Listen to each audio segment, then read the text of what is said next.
गौतम बुद्ध और आलसी आदमी की कहानी। गौतम बुद्ध अपने ध्यान में बैठे थे कि वहां पर एक आदमी आया। ये आदमी अपने आलसीपने से बहुत ज्यादा परेशान था। आलसी आदमी गौतम बुद्ध से बोला, महात्मा जी मेरी मदद कीजिए, मैं अपने आलस्य से बहुत ज्यादा परेशान हूँ। आप ही कोई उपाय बताइए जिससे मैं आलसीपन से छुटकारा पा सकूं। गौतम बुद्ध ने उस व्यक्ति से कहा, पहले मुझे यह बताओ कि तुम्हें क्यों लगता है कि तुम आलसी हो। आलसी आदमी बोला, सिर्फ मुझे नहीं, मेरे परिवार वालों को और मेरे आसपास के सभी लोगों को ऐसा लगता है कि मैं आलसी हूँ। गौतम बुद्ध ने फिर उससे पूछा, क्या तुम जानते हो आलस्य होता क्या है? आलसी व्यक्ति बोला, नहीं मैं नहीं जानता, किंतु मैं इतना जरूर जानता हूँ कि आलस्य बहुत बुरी चीज है। इसकी वजह से मुझे बहुत नुकसान हुआ है जीवन में। गौतम बुद्ध बोले, जिस परेशानी से तुम छुटकारा पाना चाहते हो पहले उसके बारे में पूरी जानकारी ले लोगे तो उससे छुटकारा पाना आसान हो जाएगा। आलसी व्यक्ति बोला, भगवान इतनी बुद्धि तो मुझ में नहीं है, आप ही मुझे इस समस्या के बारे में जानकारी दीजिए। गौतम बुद्ध बोले, आलस्य एक मानसिक अवस्था है, एक विचार है जिसे जाने अनजाने में हम खुद ही जन्म देते हैं। आलस्य दो मूलभूत कारणों की वजह से ही जन्म लेता है, एक है शारीरिक और दूसरा मानसिक। शारीरिक कारणों में पहला कारण है गलत तरह का भोजन। हम सभी जानते हैं कि हमारे शरीर को भोजन से ऊर्जा मिलती है और यह ऊर्जा सजीव चीजों से मिले तो अच्छी, यानी कि प्राकृतिक रूप से जो हमें भोजन की वस्तुएं प्राप्त होती है उनसे अगर यह ऊर्जा मिले तो हमारा शरीर इससे अच्छी ऊर्जा प्राप्त करता है। इससे उलट यदि हम निर्जीव वस्तुओं से ऊर्जा प्राप्त करते हैं तो यह हमें आलस्य की ओर लेकर जाती है। दूसरा कारण, हमारी शारीरिक गतिविधियां भी हमें आलस्य के चंगुल में फंसा सकती है। गौतम बुद्ध ने आलसी व्यक्ति को अपने शिष्यों की तरफ इशारा करते हुए कहा कि देखो, इनके चलने फिरने बैठने के तरीकों में तुम्हें कुछ अलग नजर आ रहा है। जब आलसी व्यक्ति कुछ समझ नहीं पाया तब गौतम बुद्ध ने उससे कहा, मेरे शिष्य जब भी बैठते हैं तो वे रीढ़ की हड्डी को एकदम सीधा रखते हुए बैठते हैं। चलते हैं तो उनके दोनों पैरों के बीच अच्छे से संतुलन बना रहता है और जब वह सोते हैं तो उनका शरीर एकदम शिथिल रहता है। ऐसा करने से उन्हें रात्रि में एकदम सही तरीके से नींद आती है। आलसी व्यक्ति बोला, लेकिन नींद तो आलस्य का की एक स्वरूप है। बुद्ध बोले, हाँ, अगर उसे ज्यादा मात्रा में लिया जाए तो। बुद्ध ने इस बात को आगे बढ़ाते हुए कहा, नींद कम मात्रा में लोगे तो तुम्हें अगले दिन थकान महसूस होगी और ऐसा करने से ज्यादा आलस्य शरीर में आएगा। नींद ज्यादा लोगे तब भी यही परिणाम होगा, इसीलिए नींद को ना ज्यादा ना कम, एकदम सही मात्रा में लेना अति आवश्यक है। आलसी व्यक्ति बोला, हाँ, यह तो मैंने भी अनुभव किया है। बुद्ध बोले, अब मानसिक कारणों के बारे में जान लो। मानसिक कारणों में सबसे पहले हैं हमारी पुरानी गलत धारणाएं। अक्सर ऐसा होता है कि हम पहले जिन कामों में असफल हो चुके हैं, हमारे अंदर ऐसी भावनाएं बन जाती है कि हम उस काम में हमेशा असफल होते रहेंगे, जिस वजह से हमें उस काम को करने में आलस आता है। गौतम बुद्ध अपने ध्यान में बैठे थे कि वहां पर एक आदमी आया। ये आदमी अपने आलसीपने से बहुत ज्यादा परेशान था। आलसी आदमी गौतम बुद्ध से बोला, महात्मा जी मेरी मदद कीजिए, मैं अपने आलस्य से बहुत ज्यादा परेशान हूँ। आप ही कोई उपाय बताइए जिससे मैं आलसीपन से छुटकारा पा सकूं। आधुनिक जीवन अक्सर गति, गौतम बुद्ध ने उस व्यक्ति से कहा, पहले मुझे यह बताओ कि तुम्हें क्या लगता है कि कल्याण के लिए धैर्य का गहरा मूल्य सिखाता है। बोला, सिर्फ मुझे नहीं, पल में क्या है परिवार वालों को आंतरिक कलह को दर्शाती है, निराशा और चिंता को बढ़ाती है। धैर्य के साथ कठिनाइयों का जवाब देने में फिर उससे पूछा, क्या तुम जानते हो आलस्य होता क्या है?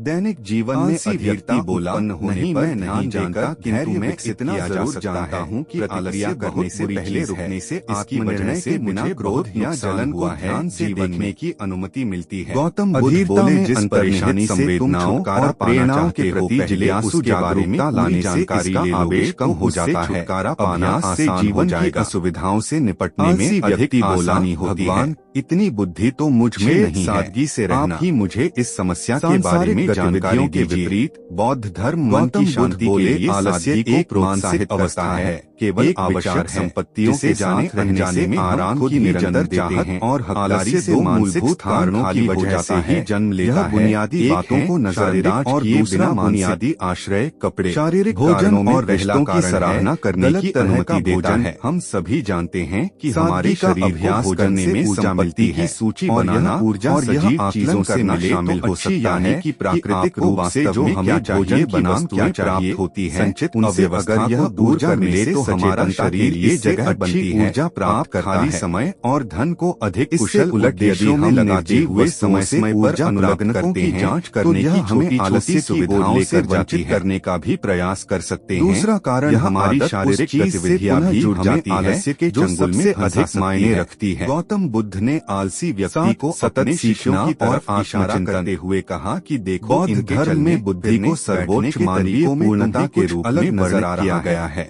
यह अभ्यास जीवन और स्वयं के बारे में गहरी अंतर्दृष्टि प्राप्त करने के लिए निरंतर आत्म सीखने और प्रतिबिंब पर जोर देता है। हम मनोविज्ञान, आध्यात्मिकता और दर्शन के माध्यम से मानव प्रकृति के बारे में अपने ज्ञान का लगातार विस्तार कर सकते हैं और जब निरीक्षण करने से उन अंधे धब्बों या अस्वस्थ पैटर्न का भी पता चलता है जिन्हें हम अनजाने में बनाए रख सकते हैं। आती है।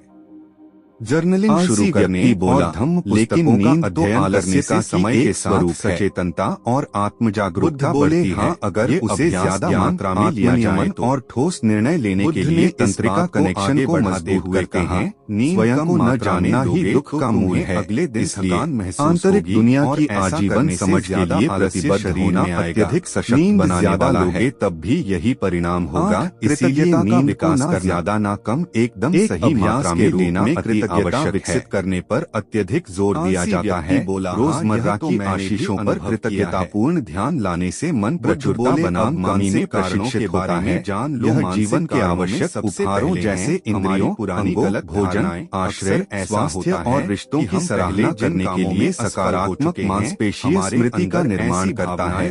अध्ययन इस बात की पुष्टि करते हैं कि कृतज्ञता की ओर उन्मुख लोग बेहतर नींद लेते हैं। काम को करने में सूजन कम होती है, आघात से जल्दी ठीक हो जाते हैं और वापस देने के लिए अधिक सशक्त महसूस करते हैं। मन को यह समझाना चाहिए हम प्रतिज्ञान, प्रार्थना, उस काम, अनुष्ठान थे, धन्यवाद नोट लिखने या एक पत्रिका बनाए रखने के माध्यम से कृतज्ञता का पोषण कर सकते हैं। क्योंकि समय के साथ यह तंत्रिका संरचनाओं को डर या कमी से पहले कृतज्ञता के लेंस से संचालित करने के लिए आकार देता है। कठिन समय में लचीलापन प्रदान करता है कि हम आलसी नहीं, माइंडफुल कम्युनिकेशन में संलग्न होना। हम उन जैसे बनने लगते हैं। धर्म स्वस्थ संबंधों के लिए स्पष्ट दयालु संचार पर भी जोर देता है। क्रोध में प्रतिक्रिया करना या दोषारोपण करना अक्सर विनाशकारी संघर्षों का कारण बनता है। सचेत संचार में तंत्रिकाओं को शांत करना, भावनाओं और जरूरतों से संपर्क करना और सहानुभूति आलस्य के लिए बातचीत करना शामिल है। काम को कल पर टालते रहना यह अहंकार की लड़ाई के बजाय आपसी समझ के माध्यम से मतभेदों को हल करने में सक्षम बनाता है। सबसे आसान उपाय यह है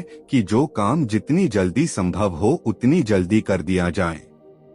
गौतम बुद्ध ने आलसी व्यक्ति से एक सवाल पूछा, मान लो तुम किसी रेगिस्तान में फंस गए हो और तुम्हें प्यास लगी है, तो तुम क्या करोगे? आलसी व्यक्ति बोला, मैं जल्दी ही रेगिस्तान के आसपास कोई गांव की तलाश करूंगा या ऐसी जगह की तलाश करूंगा जहां पर मुझे पानी मिल सके। गौतम बुद्ध बोले, अगर तुम्हें काफी देर ढूंढने पर भी पानी ना मिले तब तुम क्या करोगे? आलसी व्यक्ति बोला, मैं तब भी अपनी तलाश जारी रखूंगा क्योंकि ऐसी परिस्थिति में मेरे पास कोई और दूसरा विकल्प तो होगा ही नहीं।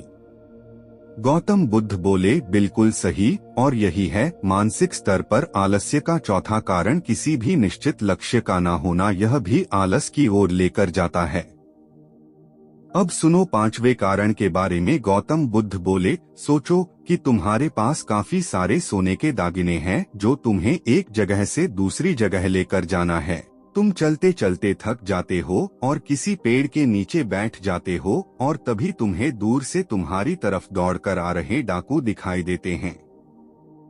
तो क्या तब भी तुम आलस करके वहीं बैठे रहोगे, या ऐसी परिस्थिति में तुम वहां से उठकर दौड़ने लगोगे? आलसी व्यक्ति बोला, जी मुझे वहां से दौड़ना ही पड़ेगा, नहीं तो मेरी जान और सोने के दागिने दोनों खतरे में पड़ जाएंगे। बुद्ध बोले, यानी कि तुम्हारे पास एक ठोस वजह होगी दौड़ने के लिए। यही है आलस्य का पांचवा कारण, किसी भी काम के लिए ठोस वजह का ना होना। आलसी व्यक्ति महात्मा बुद्ध की बातों से संतुष्ट हुआ। वह बोला, महात्मा जी मैं अब आलस्य के बारे में सब कुछ जान चुका हूँ और अब मैं इन सभी कारणों पर काम करूँगा और अपने आलस्य को दूर भगा दूंगा। दोस्तों, आशा करता हूँ गौतम बुद्ध और आलसी व्यक्ति की कहानी आपको अच्छी लगी होगी और इसे पढ़ने के बाद अब आप कभी भी जीवन में आलस नहीं करेंगे।